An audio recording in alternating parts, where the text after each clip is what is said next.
I've always been told that breakfast is the most important meal of the day, and it's certainly going down well here. But also important is every time the keepers feed the animals, it gives them the chance to give them a little bit of a health check. Just check them over, make sure everything's okay. That's of course because animals can't tell us when they're sick. But looking around today, I don't think there's any problems with these lemurs. I think they're all fine. But sadly, that's not the case across the park. The keepers are anxiously monitoring one of our most popular animals because he's become poorly. And they also need to know whether it's just an isolated case or whether it's going to affect any other of the animals. All of that on today's Animal Park. Also in today's boiling hot summer special, fresh from the fridge, it's time to wake up the park's tortoises. As soon as they've got all that heat on them, they will stomp around quite quickly. And Quite quick for a tortoise. for a tortoise, yeah. Jean's with the anteaters, but there's no holding back once they hit the bottle. She's gonna lick it clean, I think. Maybe, baby, could this be the patter of panda feet? It really is just guesswork, so it could be any day. And nest cam is set. I particularly do get quite excited when it's breeding season. But who's in the egg? It's been 16 years since I joined the Animal Park team, which by most standards is quite a long time. You'd think I'd be part of the furniture. But by comparison to some of the keepers, I'm still a new boy. Ryan Hockley came to do a summer job in the park when he was 18, and he never left. 30 years on, he's a team manager and in charge of the giraffe herd. I came to Longleat in 1987, and I just instantly fell in love with it. Every day was a complete adventure for me. I think probably my favourite animals to work with now, I do love the giraffe. I love how the giraffe are quite ditzy. I think that's one of the things that I love about them. Some of my best experiences here in 30 years have been alongside the giraffe, and I think I still feel like I have a connection with them today. Some nettles? The hardest challenge for a keeper is when their animals get sick. All right, fella. Over the last few months, Ryan has become increasingly worried about his favourite giraffe, 7-year-old bull Kaiser. Kaiser's problem seems to be weight loss. He generally eats pretty well, but this weight loss is massively concerning because no matter how good his appetite, he just doesn't seem to put weight on. It just seems to be coming off him. The veterinary team have been monitoring Kaiser closely because they don't know what's causing the problem. Vet James is here today to check on his progress. The weight loss has been fairly dramatic. Currently he weighs just below 600 kilos.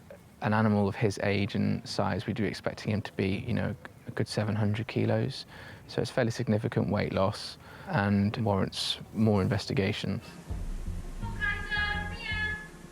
Fellow giraffe keeper Polly encourages Kaiser into a special pen where James can examine him more closely. But diagnosing what's wrong with a giraffe is rarely straightforward. We have fairly major limitations with an animal of his size. If it was a dog or a cat or something of that sort of size, then we can do further investigations, such as ultrasound or x-rays. But ultrasound won't penetrate deep enough for us to get any accurate images, and x-rays wouldn't be able to pass through his body because it's so wide, so we wouldn't get an image either. So we're a bit limited. Hello, big guy. Today, James is taking a blood sample. It'll hopefully give some insight into what's going on.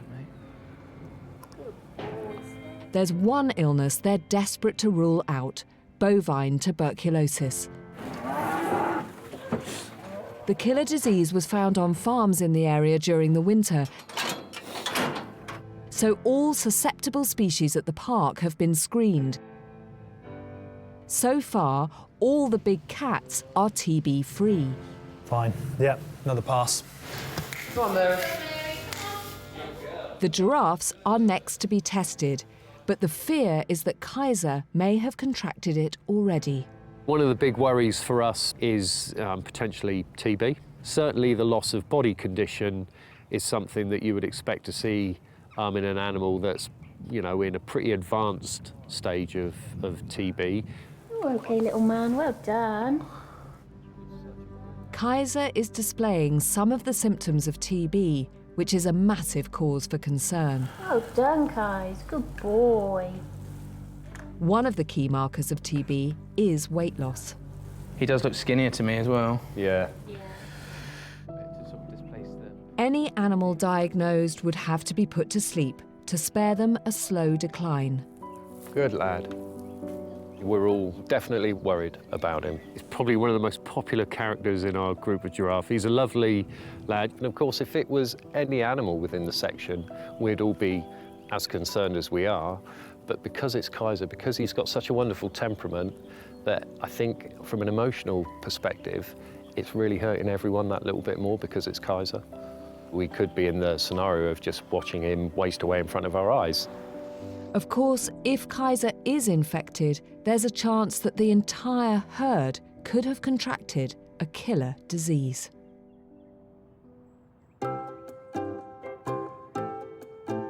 The creatures in the park come from all over the world. The forests of India, the Pacific Ocean, and the African skies. This most elegant of birds is a secretary bird. He's called Kevin. And although he doesn't look like it, he's actually a bird of prey. To see him in the wild, you'd have to go to sub-Saharan Africa, so I feel very, very lucky to be as close to him as I am now. You see him hunting in the grass. They use those wonderful long legs to kick up their prey and then catch it. So now that summer is here at Longleat, along comes an abundance of new life, and the keepers are in a frenzy, preparing for what's around the corner.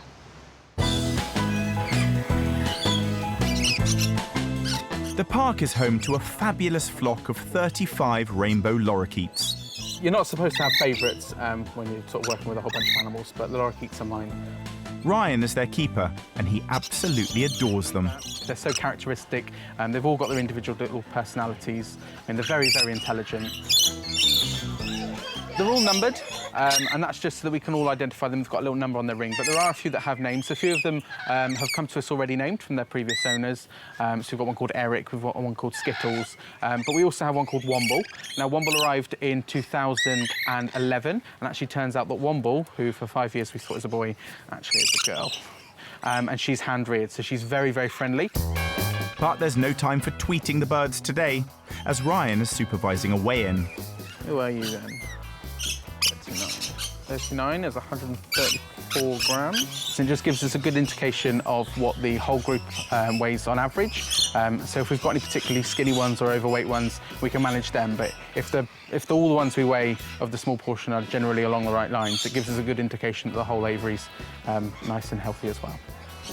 Right, 128 grams for number... Oh, never mind. To weigh the birds, Ryan tempts the lorikeets over with some nectar.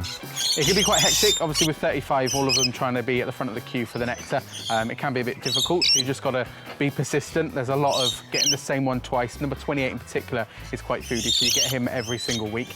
And there's a few that are a little bit more shy that you have to try and encourage over a bit more. But with 35 more around you, it can take a little while to get even a few accurate weights. God, I think we'd never feed yet. Weighing the birds at this time of year has a particular importance. Right, who's next? Right, come here, you. 33. Like many of the native birds all around them, the lorikeets have begun to pair up. So today we've been getting some weights off them, particularly with the ones that we've been noticing have been going in and out of the nest boxes, and then over the next few weeks we'll carry on weighing those individuals just to check they are a nice weight and are happy and healthy, and hopefully doing well with their breeding. Over here. Ryan's next job is to check the nest boxes, because they're expecting some new arrivals. They've been in and out of them over the last couple of weeks, so we're just going to check and see if they've actually managed to lay any eggs yet. Let's have a little look. No, there's no eggs in that one yet. Nothing in that one. Yeah, we've got an egg in this one. Oh, awesome. So amazingly, in 3 of our boxes, we have found some eggs, which is really, really good news. Hopefully, in the next few weeks, they're going to hatch out and we'll have some chicks. park has had several years of successful breeding. Number 28 and 29, they're really good breeders. They make really, really good parents, and we just leave them to it. So we just check the chicks maybe once a week, and then the rest is all up to them. Ryan's hatched a plan to keep an eye on the eggs. On that. So what we've got is got a little camera, and we're just going to pop that in the nest, and that actually allowed us to monitor the birds every single day, and hopefully see what they're up to without actually disturbing them in any way. We'll be back later to find out whether egg cam produces any results. I particularly do get quite excited when it's breeding season because we're going to have new birds. It just increases the flock size, makes them feel more comfortable in a larger number, and also it's more characters to get to know.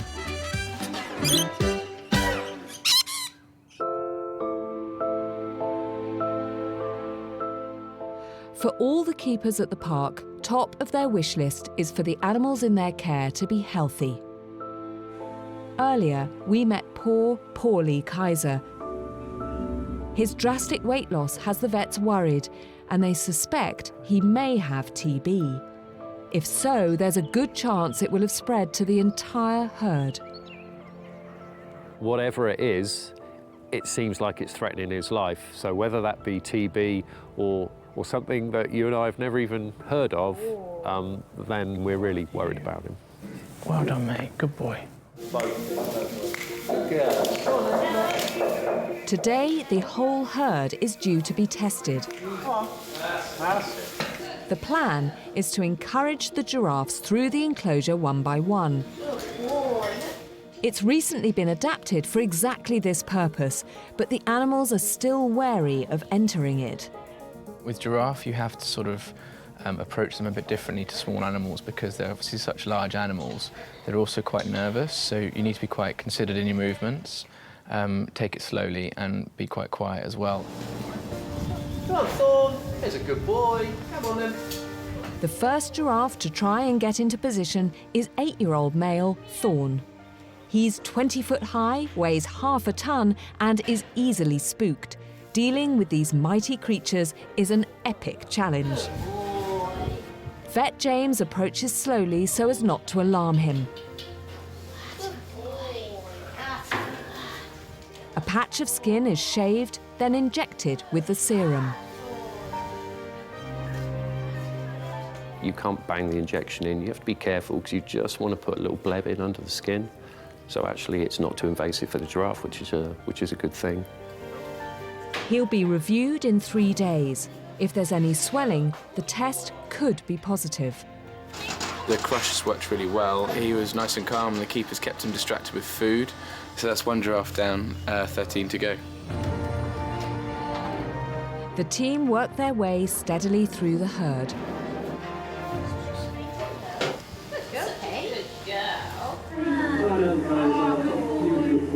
She's a good girl. She's a good girl. Well done, Jemima.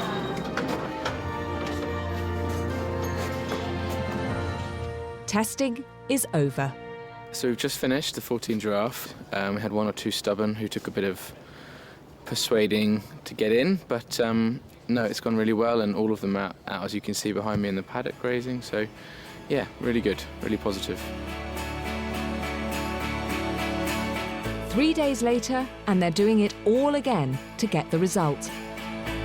Any animal testing positive would be disastrous for the entire herd. They're halfway through, and so far, so good. Everything's clear, which is absolutely marvellous. But of course, until that last one is through, my stomach is still doing somersaults. Up next is the one they're most worried about, Kaiser. Kaiser is our, he's our giraffe that we are concerned with. He should be beefing out and also going up at the same time, but bless him, he's a little bit of a beanpole. So at the moment, we're in a tick box process of working out what's not wrong with him to maybe lead us to a decision on what actually is wrong with him. All right, all right, all right.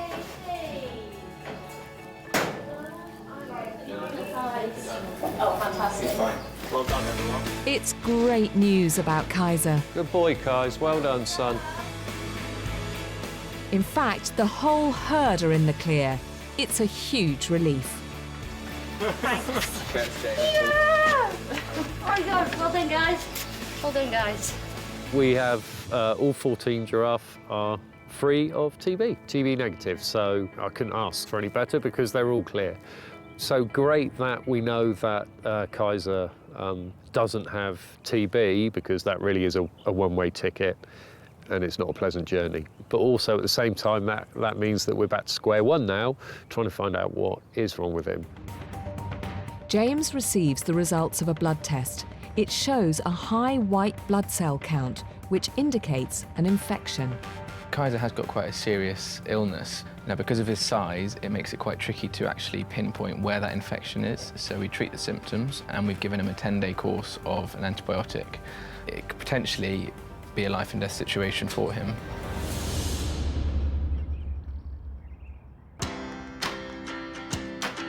Last year's gorgeous new arrivals were the red panda cub twins, Pima and Tika. They're now 10 months old, and today they're leaving the park. Red pandas are an endangered species. Up to 50% of their natural habitat has been destroyed by deforestation. The pandas here are part of a breeding program, and now the twins are maturing. They're going to be moved to other collections where, hopefully, they'll go on to have cubs of their own. But it's still tough for their devoted keeper, Sam. I've known them since the day they were born. I've seen them pretty much every day. It's a bit like watching your own children grow up and leave, I imagine. It's a really big day today for Sam. These are her little things that she's had since they were born, so giving them up, it must be quite difficult for her. It's awful saying goodbye. I spent Christmas Day with them. I've spent more time with them than I have with my own family. The cubs' transport has arrived. We're just going to get some straw from their nest box because this will smell like home. So hopefully it'll make the boxes a little bit less scary for them. Great. Good girl. Sam encourages them into their travelling boxes with some of their favourite treats. In you go, darling. I'll miss them so much.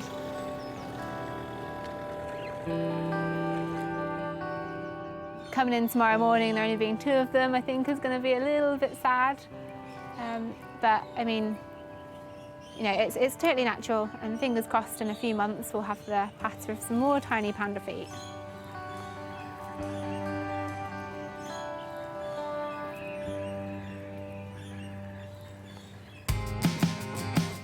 The twins left a fortnight ago, and Kate has gone along to see how Mum, Rafina, and of course Sam are doing. What's this, Rafina?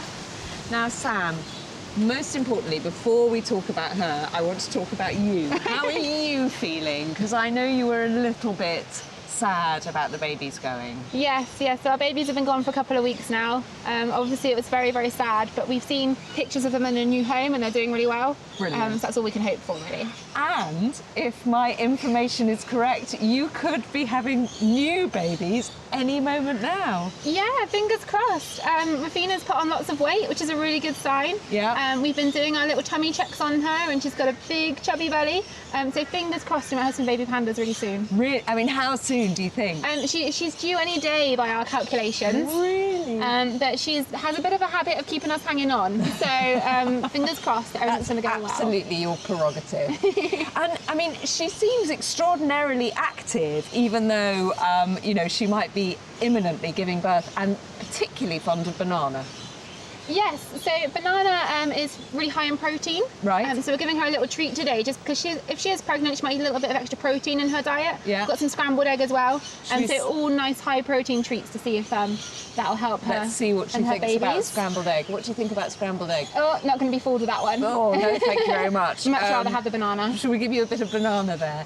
So what's the gestation period of a red panda? So it's about 5 months. Right. But they can also do what they call delayed implantation. Mm-hmm. So even if we see them mating, it doesn't mean that we know when they're due. Right. So it's all a big guessing game, basically. Okay. So you really literally go on sort of the look of her to think this could be the moment. Yeah, apart from that, it really is just guesswork. So it could be any day. And usually how many will she have? Will she usually have about 2? Yes, they can have between 1 and 4. So the first year we had one, little Leo, and then last year we had 2 girls. So fingers crossed for this year. I mean, we'll be more than happy with just one. One is fine. Right. But any more is just a bonus. Well, there you are, Rafina. You've pretty much finished all the bananas, so now you have to get on and make Sam happy and give us some more babies to look after. Good luck. Now we're back with Kaiser the giraffe. The veterinary team have been trying various courses of antibiotics, which appear to be having some effect. I'm really pleased with his progress. His pace is quicker than it was because he had slowed up a fair bit. Whatever we put in front of him, he wants to take it.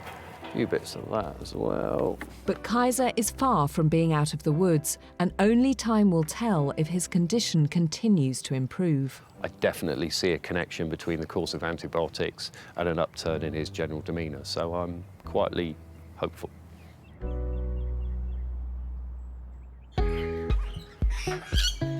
Now we're back with the rainbow lorikeets. Ryan has been monitoring activities in the nest boxes, so Jean's come to see what he's caught on egg cam.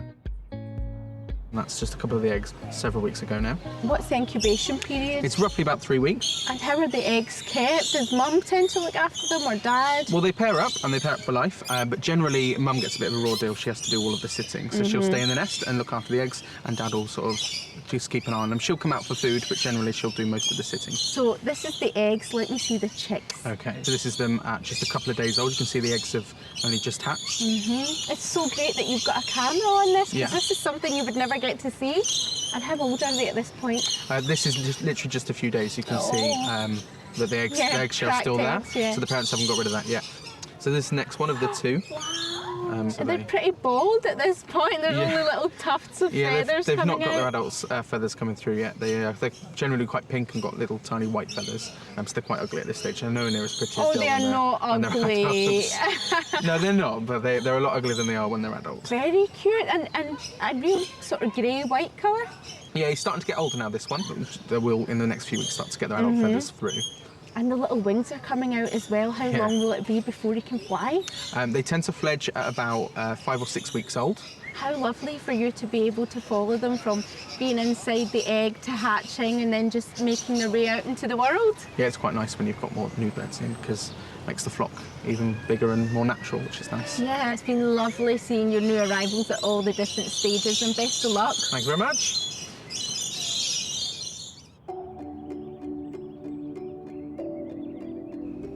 It's been 6 weeks since Kaiser finished his last course of antibiotics. He seemed to improve temporarily, but sadly has been going downhill ever since. He's losing more weight and is increasingly listless. The vet team have tried again and again to get an accurate diagnosis and a huge range of treatments, but nothing is stopping his decline. Sometimes being a vet can be quite frustrating because there's only so much we can do, especially when you've got an animal like Kaiser, who's a wild animal.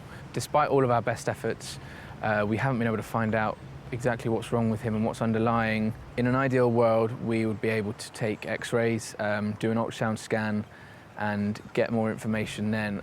But given that he's a giraffe, we can't do that, unfortunately. Kaiser is suffering, and the team are running out of options. We really need to think about next steps. He's continuing to deteriorate and lose weight. We always need to ask ourselves if he's got a life that's worth living. If his quality of life's deteriorated to such an extent that that's not the case anymore, then the kindest thing is to euthanize. Putting any animal to sleep is a decision Darren and his team would never take lightly. We weigh Kaiser, and every single day he's getting lighter and lighter. My personal belief is no animal should ever suffer. You have the possibility of euthanizing and putting that animal out of its pain. I will take that decision, and as tough as it is, I'll stand by that. Euthanasia is never an easy decision for us as vets because obviously we always try and treat the problem and fix the animal. So it's something that we don't do lightly, but it is ultimately, when an animal's suffering, the kindest thing to do for them.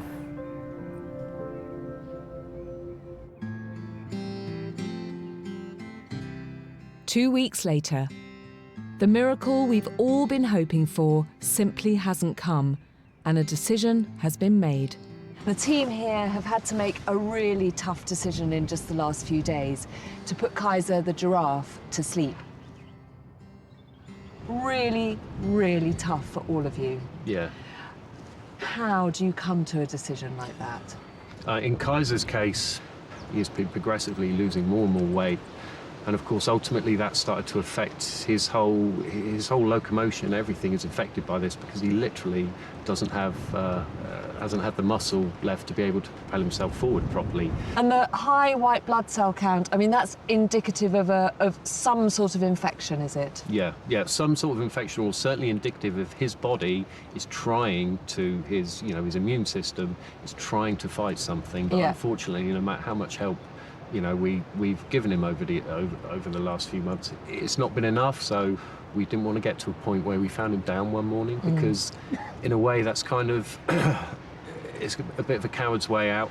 It's not fair on Kaiser to leave it like that. I would rather elect to do it in a way that I think is the kindest and most comfortable way to do it. So ultimately, this is a welfare decision, and it's something I know over the years all of you here take enormous pride in keeping your animals as happy, as healthy, and as fit as possible. Yeah. So that's really been at the forefront of your mind when you've come to make this decision. It's absolutely heartbreaking. We've filmed with Ryan for so many years on Animal Park, through happy and sad times, and he felt it was important we be there for Kaiser's final hours. We still, I don't think, have come fully to terms with this. As a team, we still feel that, that we could have done more to help him, maybe. But of course, we're out of ideas. Our vet team is out of ideas. And we just don't have any more options for him. And when we run out of ideas to help him, you just feel like you failed a little bit. Duncan the vet has arrived on site. It certainly is a very tough day for everyone, and keepers especially. It's a tough day for us as vets because we haven't been able to sort of sort it out, find out what his problem was and treat him. So really the objective now is just to make sure it's as stress-free for him as possible. And we're certainly hoping for a smooth anaesthetic. I'm going to sedate him, get him to lie down. All right, Paul. Good lad. There's a good boy. Well done. Okay.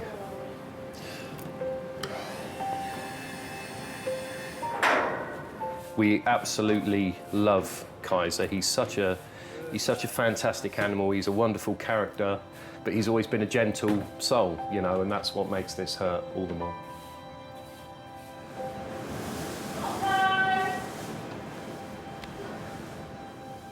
As expected, Kaiser's been absolutely fantastic. We've left Tina and Polly in there. They're just staying in with him now just to monitor his progression as the drug takes effect. I know what the end result is, but still at the same time, I don't particularly want him hurting or damaging himself. So they're just working on just using their voices to keep him calm, keep him in a particular location that we think gives him the best chance of going down without injuring himself too much. Good, just stand there for a minute. Good boy. In his 30 years at the park, thankfully days like these are rare. He's down. Okay, Paul. We're quite sensible. It's kind of in the middle, but kind of... Sounded really gentle.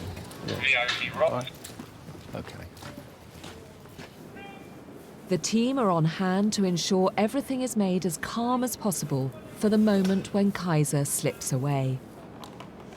Okay, for me to go ahead. Yeah.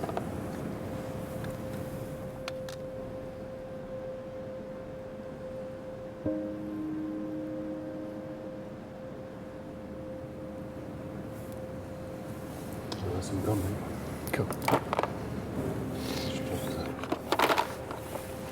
Yeah.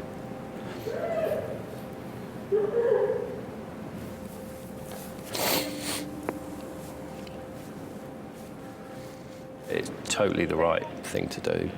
and the right way to do it, to select a time in a day rather than just waiting for what, you know, felt like the inevitable. The keepers take a moment to say goodbye. He had a fantastic life here at Longleat. So hopefully Kaiser's last, you know, sort of waking memories of the place are people that he really loved around him.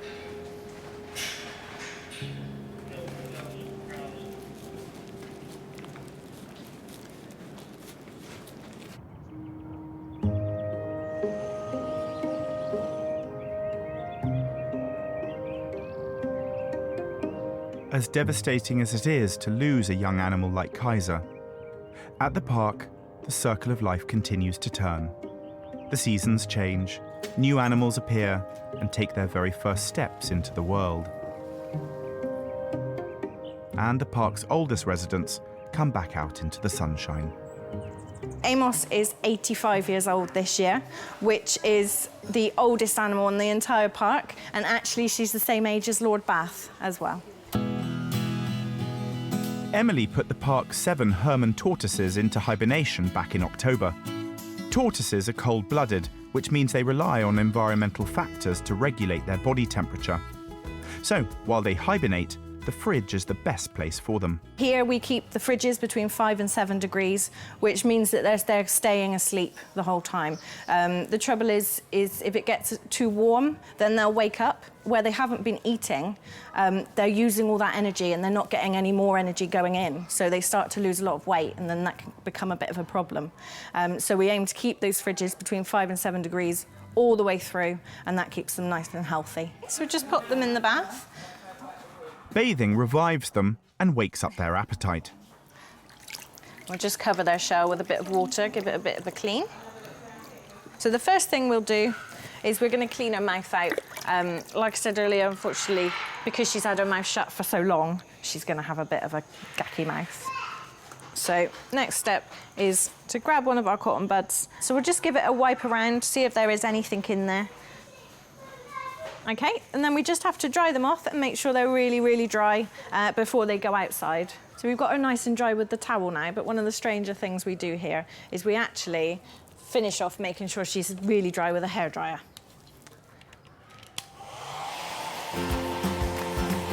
After a wash and a blow dry, the tortoises enjoy a big breakfast to revive them.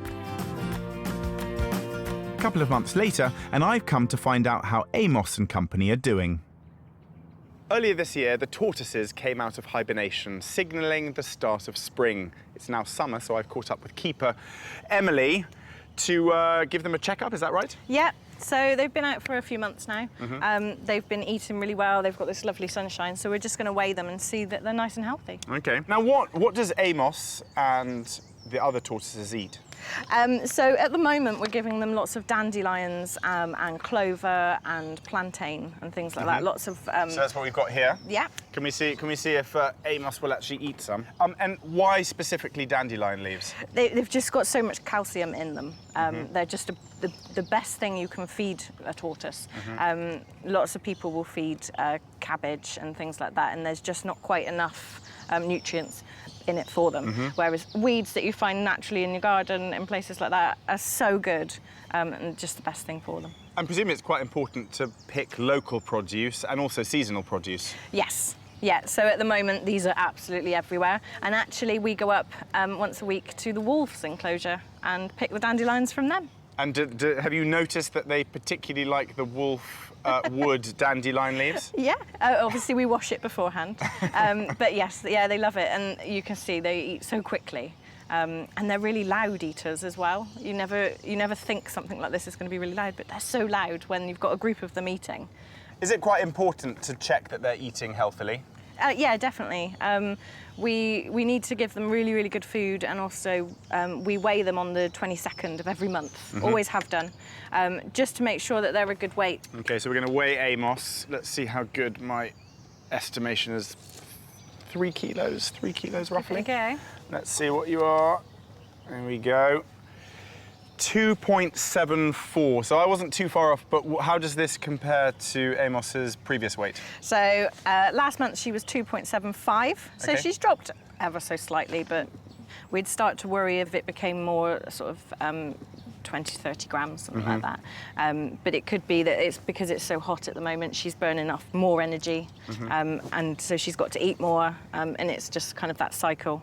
It's obviously a beautiful sunny day today. Do you notice a difference in their temperaments when the sun is shining like this? Yes, they stomp around quite a lot. Do they? They're quite quick. Once they get the energy, obviously we get our energy from food.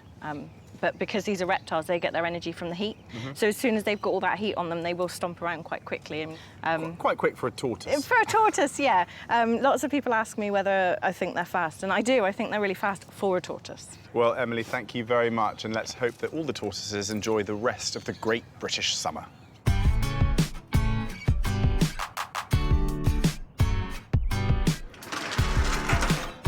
Now we're asking the question, when is an anteater not an anteater? Answer, when it's eating scrambled eggs.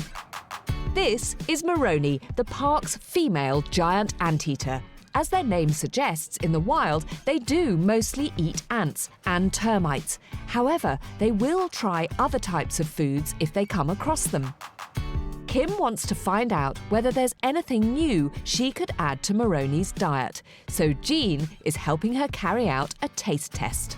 And what kind of things will you be trying out today? So today we have cork cheese, which they haven't had before. It's a very weird thing, 'cause it's not cheese, it's not solid, so it might be very different for them. Yeah. We've got scrambled egg today. Okay, and you know that they've had this before and they might quite like it? They've had raw egg before, they've never had scrambled, so the texture might put them off, but they might love it. Okay, good. And we have an apple and banana smoothie. Ah, smoothie. Do they have something like this in the wild? Would they pick fruits up off the floor? So if they'll find anything they can off the floor, break it open with the big claws, and just take whatever they can find. So why is it so important to try out these new flavours for them? It provides different nutritional values for them, and also it does provide enrichment for them. So if it's something that we can give them occasionally, but we know they like it, it just makes them a little bit more excited for what they're going to get that day.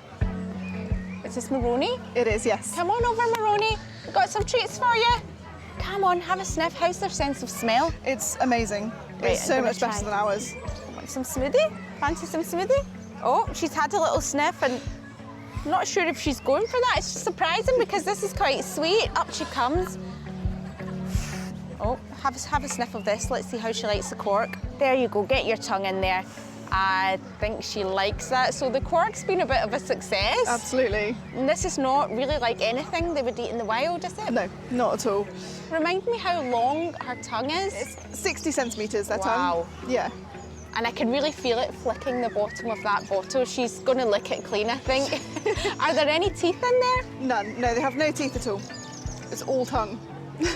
Now, they're a big growing animal and ants are tiny, so how many ants do they have to eat? They have to eat thousands of ants every day to sustain that appetite, but they just have to be very careful not to destroy their food source. So they have to go to different termite mounds every day to make sure they can eat as much as they can, but not destroy it at the same time. Yeah, but this cork, she is loving. Once they have a taste of something, like now, she's into it. She's very into it. And Yeah. should I try a bit of a smoothie You can give there? it a go. They'll take this away. Moroni, give that a sniff. Oh, she really doesn't want that. Come on.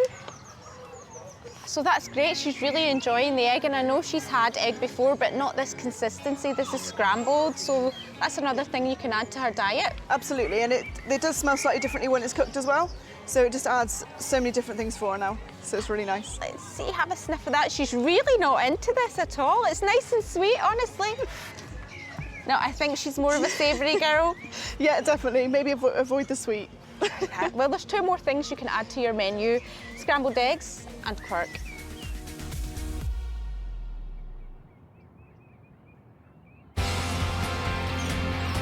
Today, the newest members of the lorikeet flock are having their first ever health check. It's actually going to be our first chance to have them in our hands and actually give them a full-on check over and to make sure they're healthy.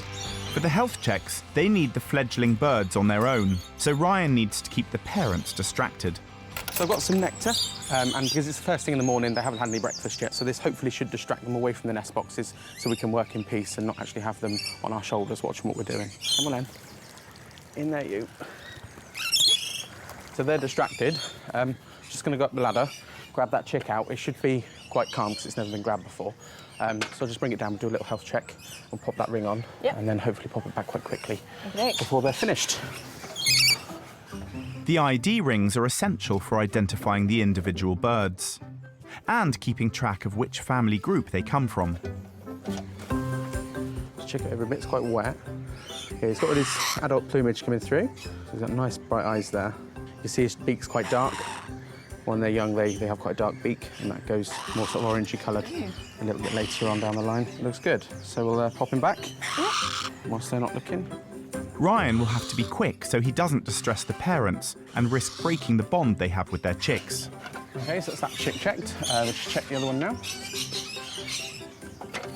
Yeah, see, he's a little bit younger than the other one, so I don't think he's quite at ringing age yet.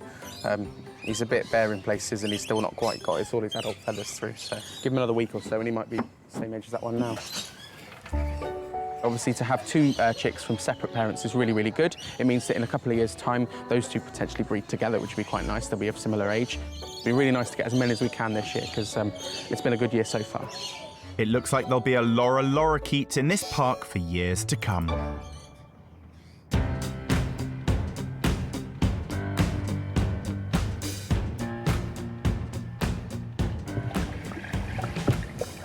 There's never a dull moment here at the park. It's almost the end of the programme, but hot news off the press. Down here at Sea Lion Beach, Ben and I have come to join Lauren.